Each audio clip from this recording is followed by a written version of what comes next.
شروع اللہ کے نام سے جو بڑا مہربان نہایت رحم والا ہے۔ مومنو، اگر تم میری راہ میں لڑنے اور میری خوشنودی طلب کرنے کے لیے مکے سے نکلے ہو تو میرے اور اپنے دشمنوں کو دوست نہ بناؤ۔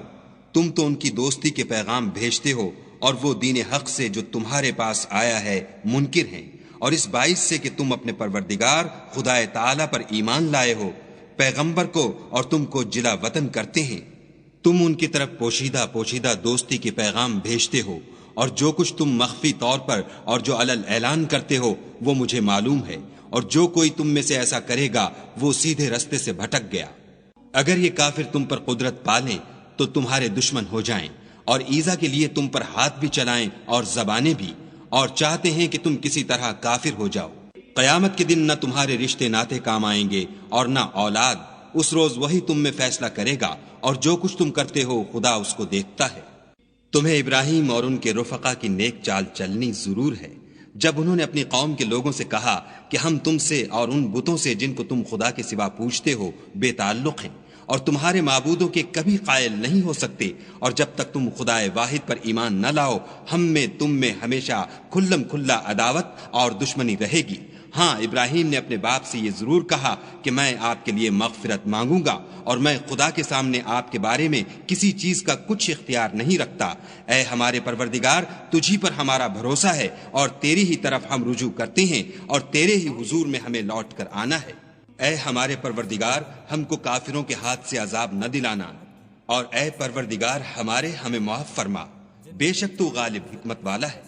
تم مسلمانوں کو، یعنی جو کوئی خدا کے سامنے جانے اور روز آخرت کے آنے کی امید رکھتا ہو، اسے ان لوگوں کی نیک چال چلنی ضرور ہے، اور جو روگردانی کرے تو خدا بھی بے پرواہ اور سزاوار حمد و ثنا ہے۔ عجب نہیں کہ خدا تم میں اور ان لوگوں میں جن سے تم دشمنی رکھتے ہو دوستی پیدا کر دے، اور خدا قادر ہے اور خدا بخشنے والا مہربان ہے۔ جن لوگوں نے تم سے دین کے بارے میں جنگ نہیں کی اور نہ تم کو تمہارے گھروں سے نکالا، ان کے ساتھ بھلائی اور انصاف کا سلوک کرنے سے خدا تم کو منع نہیں کرتا۔ خدا تو انصاف کرنے والوں کو دوست رکھتا ہے۔ خدا انہی لوگوں کے ساتھ تم کو دوستی کرنے سے منع کرتا ہے جنہوں نے تم سے دین کے بارے میں لڑائی کی اور تم کو تمہارے گھروں سے نکالا، اور تمہارے نکالنے میں اوروں کی مدد کی، تو جو لوگ ایسوں سے دوستی کریں گے وہی ظالم ہیں۔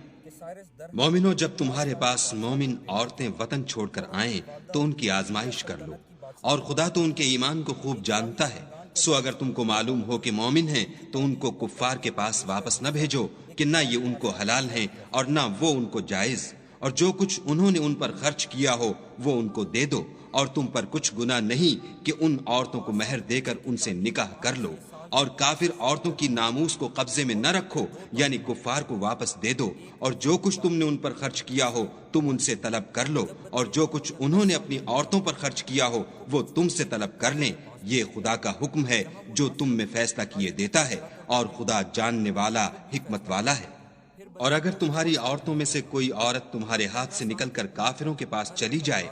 اور اس کا مہر وصول نہ ہوا ہو، پھر تم ان سے جنگ کرو اور ان سے تم کو غنیمت ہاتھ لگے، تو جن کی عورتیں چلی گئی ہیں ان کو اس مال میں سے اتنا دے دو جتنا انہوں نے خرچ کیا تھا، اور خدا سے جس پر تم ایمان لائے ہو ڈرو۔